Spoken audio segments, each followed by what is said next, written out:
আসসালামু আলাইকুম রহমতুল্লাহি ওয়া বারাকাতুহু। সম্মানিত কৃষি উদ্যোক্তা ভাইরা, আশা করি সকলে ভালো আছেন। আপনারা দেখেন ইতিমধ্যে আমি আছি আমার যে নতুন করলার প্রজেক্ট করলা গাছগুলো এগুলাতে আছি, যেটি হলো বর্ষাকালের জন্য আমি প্রস্তুতি নিচ্ছি। আজকে হলো বৈশাখ মাস চলতেছে এবং 21শে এপ্রিল চলতেছে। 21 তারিখ এপ্রিল মাসের এই তারিখে আমি আজ থেকে 4 দিন আগে এই গাছগুলো লাগিয়েছিলাম। বন্ধুরা দেখেন যে গাছগুলো 4 দিন আগে লাগানো হয়েছে, এই গাছগুলো কিন্তু আগা ছেড়ে দিয়েছে নার্সারি সহকারে। আজকে গাছের বয়স 15 দিন। এই গাছগুলো কিন্তু সুন্দর আগা ছেড়ে দিয়েছে, গাছগুলো সুন্দর আছে। আপনারা দেখেন যে আমি গাছের গোড়াতে লাল মাটির মতো এগুলো ব্যবহার করেছি দিয়েছি, যেটি হলো গাছকে বৃষ্টির কোপ থেকে গাছের গোড়া যেন না ধুয়ে যায়, এই জন্য আমি দিয়ে থাকি। এটি হলো ইট ভাঙানোর পরে যে রাবিশ বাহির হয়, লাল রাবিশগুলো, এগুলো আমি হালকা হালকা 2 মুঠ 1 মুঠ করে করে প্রতিটা গাছের গোড়া করে দিয়ে দিয়েছি। এই জন্য যে গাছের দেখতে বৈশাখে যখন গাছের বৃষ্টি হয়েছে কিছুদিন আগে, কত কালো বৃষ্টি হয়েছে, বৃষ্টির সময় গাছের শিকড়গুলো দেখা যাচ্ছে।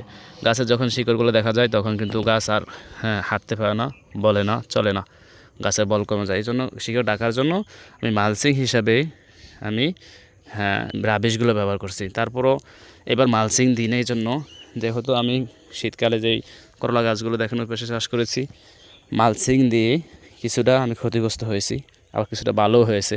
যেখানে পরিপূর্ণ মালচিংয়ের ভিতরে মালচিং সুন্দরভাবে ব্যবহার করতে পারছি, দিতে পারছি, ওখানে ভালো হয়েছে।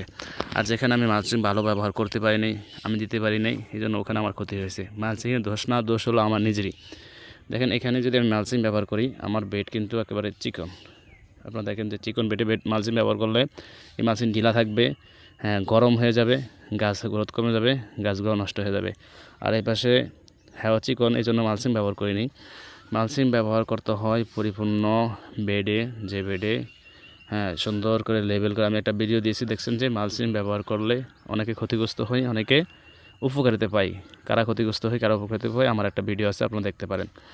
যে এখন আমি আলোচনা করলাম যে আমার গাছের গ্রোথটা কীরকম আছে আপনারা জানাবেন। এই পাশে হলো শসা গাছ, আর এই পাশে হলো আমার করলা গাছ।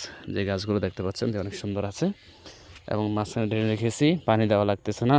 একদিন পর একদিন মোটামুটি বৃষ্টি হচ্ছে, যে বৃষ্টিতে আরও পানি সরানো লাগতেছে, ক্ষেত থেকে পানি দেওয়া চলতেছে না। আপনারা আপনার জমিতে থাকবেন, জমিতে মেহনত করবেন, আল্লাহর হুকুম আদায় করে নামাজ পড়ে রিজিকের জন্য চেষ্টা করবেন। রিজিক দেওয়ার মালিক আল্লাহ, আল্লাহ অবশ্যই আপনার রিজিকের ব্যবস্থা করবেন। ফি আমানিল্লাহ।